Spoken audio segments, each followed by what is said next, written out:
जय श्री कृष्ण दोस्तों, आज की हमारी कहानी है मूल्यहीन सौंदर्य। एक संभ्रांत प्रतीत होने वाली अतीव सुंदरी ने विमान में प्रवेश किया और अपनी सीट की तलाश में नजरें घुमाई। उसने देखा कि उसकी सीट एक ऐसे व्यक्ति के बगल में है जिसके दोनों ही हाथ नहीं हैं। महिला को उस अपाहिज व्यक्ति के साथ बैठने में झिझक हुई। उस सुंदर महिला ने एयर होस्टेस से कहा कि वह उसके लिए नियत सीट पर सुविधापूर्वक यात्रा नहीं कर पाएगी, क्योंकि साथ की सीट पर एक दोनों हाथ विहीन व्यक्ति बैठा हुआ है। उस सुंदरी ने एयर होस्टेस से सीट बदलने हेतु आग्रह किया। असहज हुई एयर होस्टेस ने पूछा, मैम, क्या मुझे कारण बता सकती हैं? सुंदर महिला ने जवाब दिया, मैं ऐसे लोगों के पसंद नहीं करती। मैं ऐसे व्यक्ति के पास बैठकर यात्रा नहीं कर पाऊंगी। दिखने में संभ्रांत और विनम्र प्रतीत होने वाली महिला के ये उद्गार सुनकर एयर होस्टेस अचंभित हो गई। सुंदर महिला ने एक बार फिर एयर होस्टेस से जोर देकर कहा कि मैं उस सीट पर नहीं बैठ सकती, मुझे कोई दूसरी सीट दे दी जाए। एयर होस्टेस ने खाली सीट की तलाश में चारों ओर नजर घुमाई, पर कोई भी सीट खाली दिखी नहीं। एयर होस्टेस ने महिला से कहा कि मैडम, इस इकोनॉमी क्लास में कोई सीट रिक्त नहीं है, किंतु यात्रियों की सुविधा का ध्यान रखना हमारा दायित्व है। अतः मैं वायुयान के कप्तान से बात करती हूँ, कृपया तब तक थोड़ा धैर्य रखें।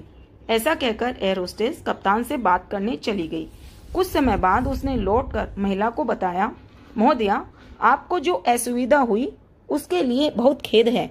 इस पूरे विमान में केवल एक सीट खाली है और वह प्रथम श्रेणी में है। मैंने अपनी टीम से बात की और हमने एक असाधारण निर्णय लिया।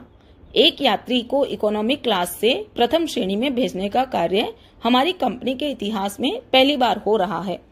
सुंदर महिला अत्यंत प्रसन्न हो गई, किंतु इससे पहले कि वह अपनी प्रतिक्रिया व्यक्त करती और एक शब्द भी बोल पाती, एयर होस्टेस उस हाथ विहीन व्यक्ति की ओर बढ़ गई और विनम्रता पूर्वक उससे पूछा, सर, क्या आप प्रथम श्रेणी में जा सकेंगे?